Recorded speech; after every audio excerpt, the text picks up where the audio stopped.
Okay, so this is just a quick summary of some slides that I've put together for an internal conference at the School of Education this week, and is really trying to pick out some of the threads of understanding the utility of lesson study and lesson observations from a complexity theory point of view. And a lot of the thinking here is really allied to a blog post that I wrote about 3 or 4 weeks ago, which is alluded to at the bottom of the page here. So, if we begin to think about the utility of lesson observation within lesson study from a complexity theory point of view, the main assumption that's being made is essentially that the classroom environment is a form of complex adaptive system. And obviously, if that assumption is not accepted, then perhaps this presentation isn't for you. But what I'm arguing essentially is that if we take Richardson's definition of a complex adaptive system, i.e. that it's composed of a large number of entities or variables, and that all of those various variables actually have a high level of interactivity, so that they're all reliant on one another, and that a lot of that interactivity is non-linear, that actually we begin to build a case that we're actually looking at a complex adaptive system. And if we take the average seminar room, obviously the context that I'm working in is predominantly with international master's students, then we can begin, or I think we can begin to make the case that first of all we're not looking at a linear system. So when somebody is working with a group within a seminar room, the processes that are unfolding and emerging are not simple cause-effect interactions. So it's not as simple as to say, if I give this piece of information, then all of the people in the room will react in a certain way. There's very complex interactions that are going on across the whole of the seminar room in the way that people interact with one another, the way that people interact with resources, etc. And therefore, whilst there's a huge amount of interactivity between all of those various elements within the system, they are certainly not linear. They're not simple cause-effect. They're actually multiple and non-proportional. So on occasion, for example, you may design part of a session that you think is really going to enable students to step forward in their thinking, but actually when you put forward that major new element of your work, then actually there's hardly a reaction. On other occasions you may make a very minor comment that has a very major impact, just as examples of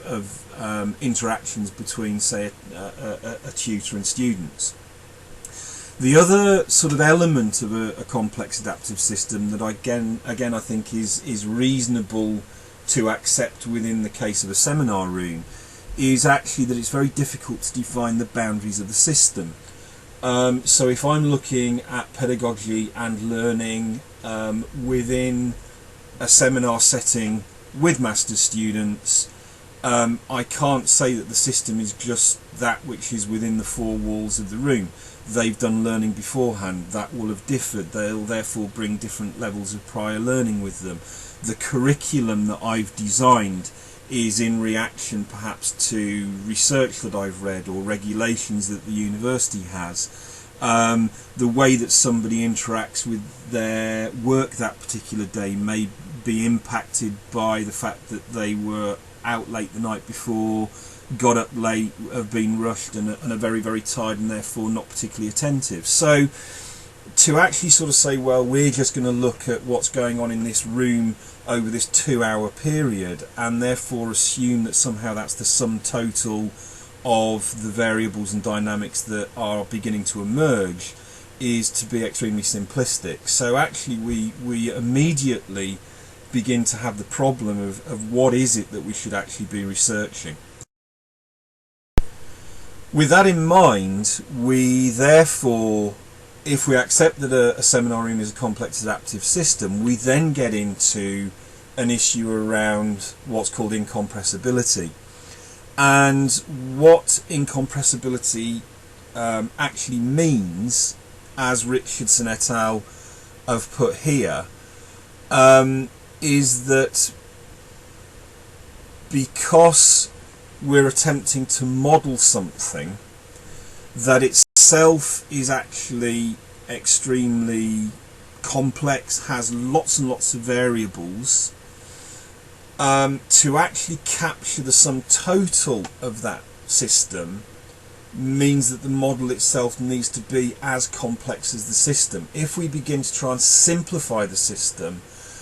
we actually try and compress something that's incompressible, and in doing so we lose potentially critical elements of that system, so that what we end up looking at is actually not the same as what's in front of us. So, for example, if we try and create some kind of observation framework, which we have to do in some way, shape or form, even if we say that we're going to do unstructured observation, we go in with particular preferences in terms of the kind of things that we're going to look for, then what we're actually beginning to do is to collapse the incompressibility of the system. And as Ulrich says here, that in trying to be comprehensive,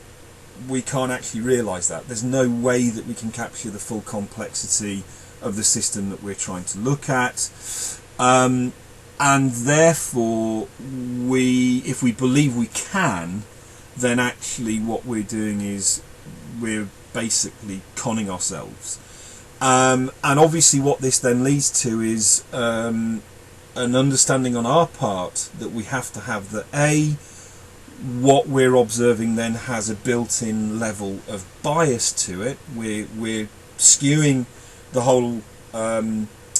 process of observation to particular things, and as a consequence we're only gaining a very partial view of what's going on. And it's very interesting in working on lesson study the number of times the person who has taught the session will actually be really surprised when they hear some of the feedback, even with a relatively small group, because there are things that they just don't see, even though they assume that they're actually seeing everything in front of them. One of the other problems with incompressibility and complex adaptive systems is that we then have problems in the data that we collect around notions of generalizability,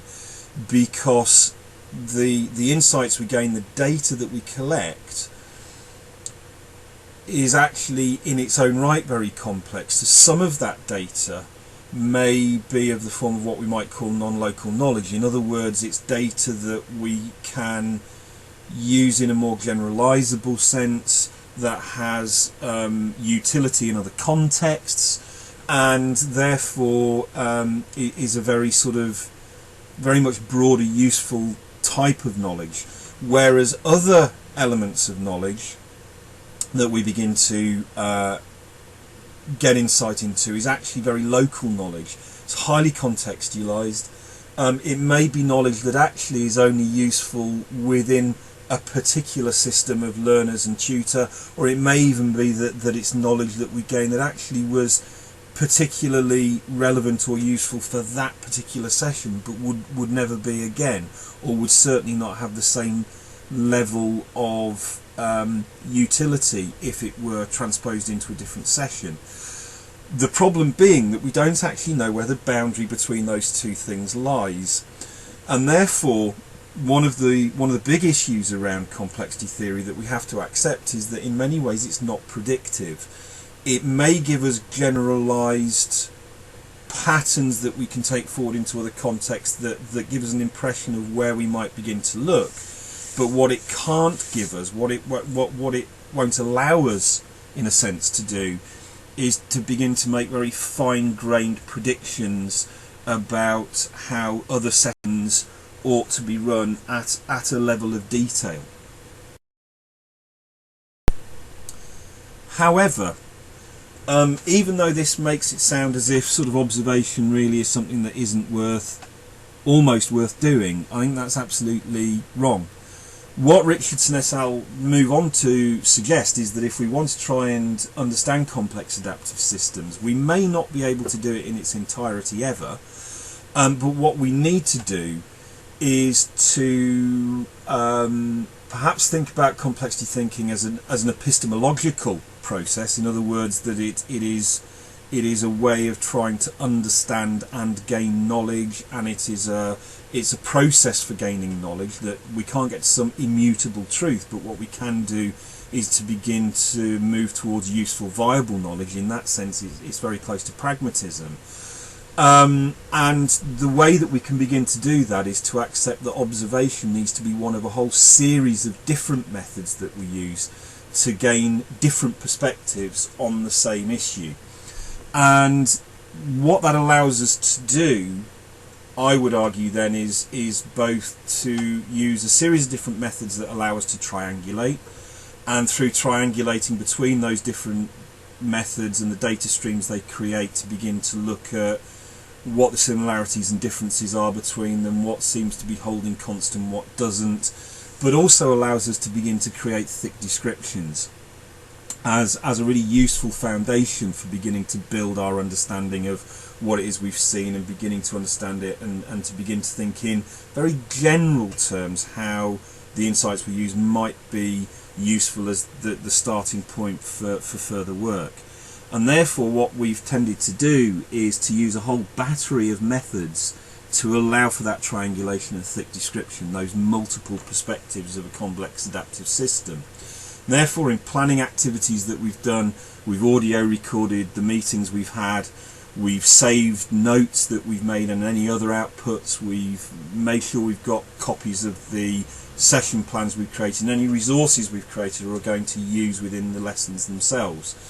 And then within the sessions, obviously our observation notes, people observing, but also wherever possible videoing as well, because then that allows us to go back and not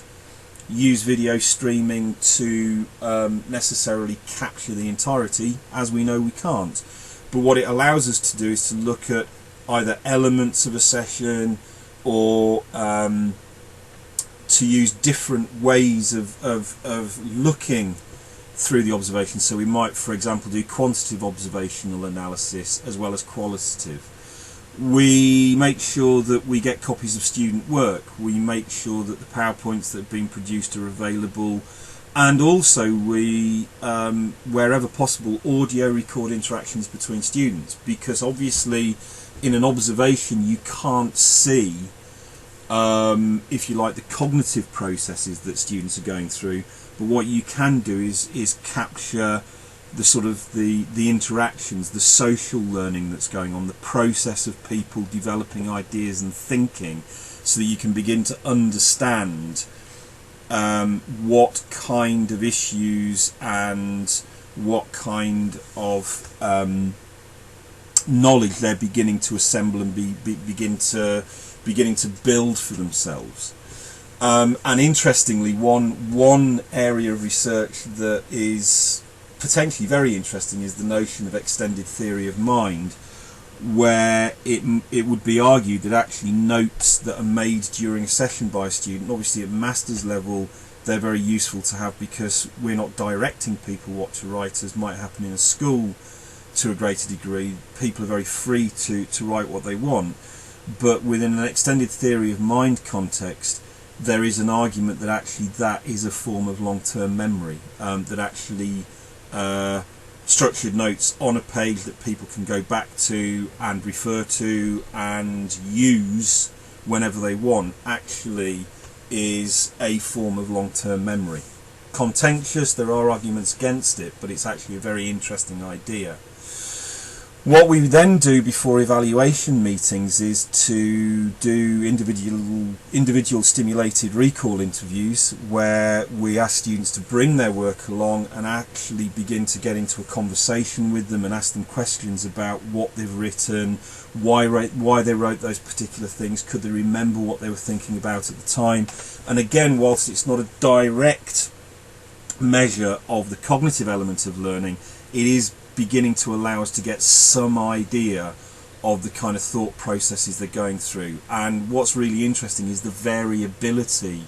in the way that students explain their thought processes via those interviews. What we're then able to do is to take the observation data, we're able to take notes that we've made during the interviewing, etc., into evaluation meetings, and can begin to build a thick description of what has gone on and what the ramifications might be. And again, we audio record those, and then if we build in amendments for a rerun of the session, which rarely happens at HE level, or if we create a new plan, then any kind of resources we create are saved as well. And then right towards the end of a series of lesson study sessions, or towards the end of a cycle, we've also used individual interviews and focus groups with students to get a more general picture of what they think they've gained from a course or from a series of sessions, so that we can get more of a long-term view of what has been going on. What I would argue is that we've obviously used a huge number of different methods. We, as a result, have a vast amount of data, and that's going to take a number of months to begin to triangulate and create those thick descriptions out of.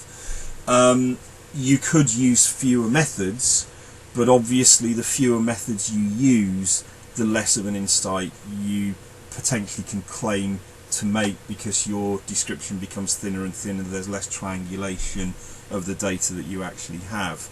And I think this is where sort of the analogy that we've been using for over a year now really comes into play. For the last 12 months, what we've likened lesson study to in understanding learning and in being able to take the learning of students forward is standing in a boat on a very foggy day looking at the coastline, and only being able to see glimpses of that coastline, and therefore from the glimpses that we have trying to extrapolate and infer what the rest of the landscape looks like. If we're only using observation, I would argue that we're only ever going to see little glimpses. However, if we use a battery of techniques